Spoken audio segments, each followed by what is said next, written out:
Primeramente empezaremos con una pequeña introducción sobre esta enfermedad, el cual es un trastorno hipofuncionante e insidioso y en general de evolución lenta y progresiva, que tiene su origen en la destrucción bilateral de la corteza suprarrenal. Se da cuando las glándulas suprarrenales no producen suficientes hormonas corticosuprarrenales, principalmente de cortisol, y sin embargo la aldosterona y los andrógenos también pueden presentarse bajos. La corteza de las dos glándulas suprarrenales es destruida por un proceso inflamatorio metastásico o degenerativo. Este puede llevar a una crisis addisoniana que se presenta por la incapacidad de la glándula de satisfacer las necesidades del organismo ante algún evento de crisis, y se manifiesta en piel, mucosas y en anexos de hiperpigmentación de color café o marrón oscura, acompañada de astenia y pérdida de peso, hipotensión arterial, hiponatremia, concentración baja de cortisol en el plasma y hidroxicorticosteroides urinarios. Su etiología ha variado mucho durante el último siglo. A principios de 1900, esta enfermedad era casi exclusivamente de origen tuberculoso, y en la actualidad se da mayoritariamente por adrenalitis autoinmunitaria. Esta se asocia en ocasiones a enfermedades tiroideas autoinmunitarias o bien también a enfermedades endocrinológicas de origen autoinmune. Hay muchas causas para que una glándula suprarrenal falle. Entre ellas están las genéticas o heredadas, las infecciones, que en nuestro país la tuberculosis es la causa más frecuente de este padecimiento todavía. También está la cirugía y el sangrado de las glándulas, especialmente en las personas con problemas de coagulación y o que están tomando anticoagulantes. También una causa es la inmunitaria, que estas son alteraciones que destruyen a las glándulas suprarrenales. En cuanto a la epidemiología, los casos de enfermedad de Addison no son muy comunes, y la mayoría de estos son descubiertos por una descompensación que lleva al paciente a ir al hospital. Aunque la National Adrenal Disease Foundation informó que el 60% de los pacientes va a consulta con al menos 2 o 3 médicos antes de que se le diagnostique esta enfermedad, lo que aumenta la morbilidad y la mortalidad de esta. El promedio de edad para la enfermedad de Addison está entre los 30 y los 80 años, y es un poco más frecuente en mujeres. Raramente pasa desapercibida, sin embargo, pues se puede llegar a buscar en personas que tienen varios síntomas asociados a esta enfermedad o que tienen otras enfermedades autoinmunes u hormonales. Los signos y síntomas se van a presentar dependiendo del estadio de la enfermedad. Hay unos síntomas que se presentan al principio que pueden ser debilidad y cansancio, hipotensión ortostática, náuseas, vértigo y otros síntomas que se presentan cuando ya la enfermedad está en un estadio más avanzado, que podrían ser hipotensión ortostática, la hiperpigmentación en la piel, efélides en cara, espalda y hombros, que van a venir siendo unas manchas de color oscuro, pérdida de peso, deshidratación. Este tipo de síntomas se van a presentar en el estadio más avanzado de la enfermedad, y es por eso que esta enfermedad es un poco difícil de diagnosticar, ya que al ser muchos signos y síntomas podrían confundirse con otras enfermedades, y más que nada porque no todos los pacientes sufren de los mismos síntomas. La enfermedad de Addison se debe a la destrucción del 90% de la corteza de la glándula suprarrenal, en la cual el 70% de los casos se van a deber a un proceso autoinmune.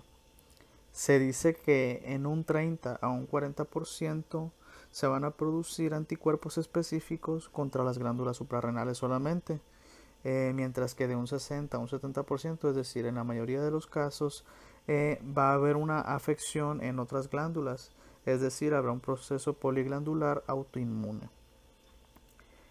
También este tipo de enfermedad puede deberse a otros factores como infecciones por tuberculosis, hemorragias, virus, hongos, cirugías y algunos tipos de medicamentos como pueden ser antifúngicos, y un ejemplo sería el ketoconazol. El síndrome de Addison se produce principalmente por un mal funcionamiento de la glándula suprarrenal, la cual no va a producir suficiente cortisol para un buen funcionamiento del organismo.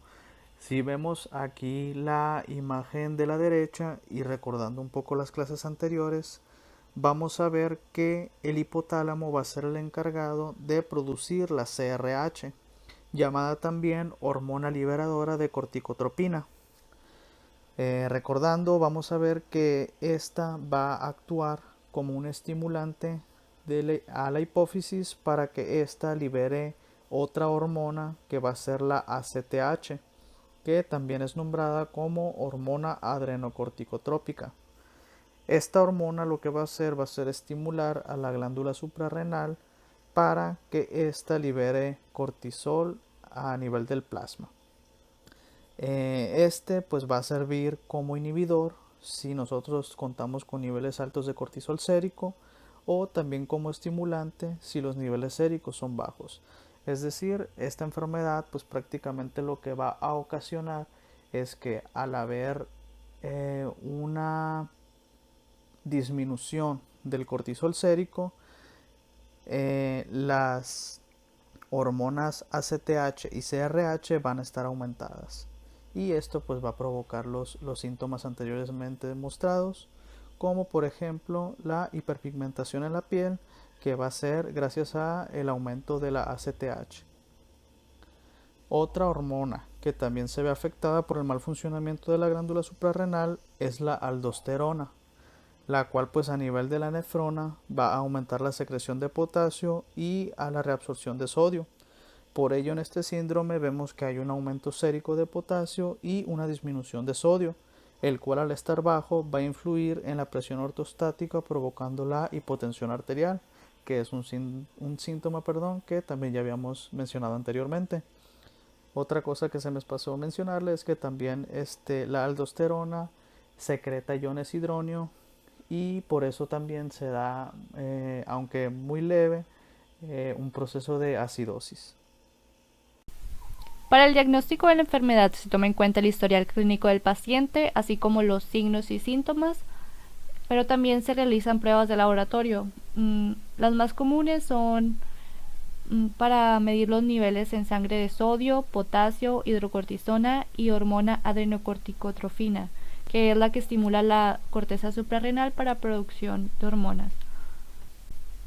Y como en los resultados se mostraría un aumento en el nivel de potasio, nivel de sodio bajo, también cortisol se encontraría bajo, pero habría niveles normales de testosterona y estrógeno, pero nivel bajo de deshidroepiandrosterona, que es una prohormona precursor de los estrógenos y andrógenos. También existe la prueba de estimulación con hormona adrenocorticotrofina, la cual es la que ordena a las glándulas suprarrenales que produzcan hidrocortisona. En esta prueba se mide el nivel de hidrocortisona en sangre antes y después de colocar una inyección de la hormona adrenocorticotrofina sintética. También otra de las pruebas es la prueba de hipoglucemia inducida por insulina. Esta prueba se realiza sobre todo si se sospecha que es una insuficiencia renal secundaria. Básicamente consiste en controlar el nivel de azúcar en sangre, o sea, la glucosa, y los niveles de hidrocortisona, después que se coloca una inyección de insulina. Si la persona, en este caso el paciente, se encuentra saludable, la glucosa disminuiría y los niveles de hidrocortisona aumentarían. También se podrían utilizar pruebas de diagnóstico por imagen. Estas son para revisar el tamaño de la glándula suprarrenal y detectar si hay otras anomalías. El tratamiento para la enfermedad de Addison implica un reemplazo hormonal para corregir los niveles de hormonas esteroideas que el cuerpo no produce. Algunas opciones de tratamiento incluyen hidrocortisona, prednisona, metilprednisolona para reemplazar el cortisol. También acetato de fludrocortisona para reemplazar la aldosterona. Y se recomienda consumir gran cantidad de sal, o sea, de sodio. Y el tratamiento puede variar. Se pueden recetar dosis mayores a lo normal si el cuerpo se encuentra estresado, o sea, si se ha sometido a alguna operación o está padeciendo una infección o alguna otra enfermedad. Se suele dar tratamiento oral, pero también existe inyecciones de corticosteroides. Pero también se estima que en un futuro podríamos utilizar las células madre adrenocorticales combinadas con un tratamiento inmunomodulador y también en los mejores casos la terapia génica.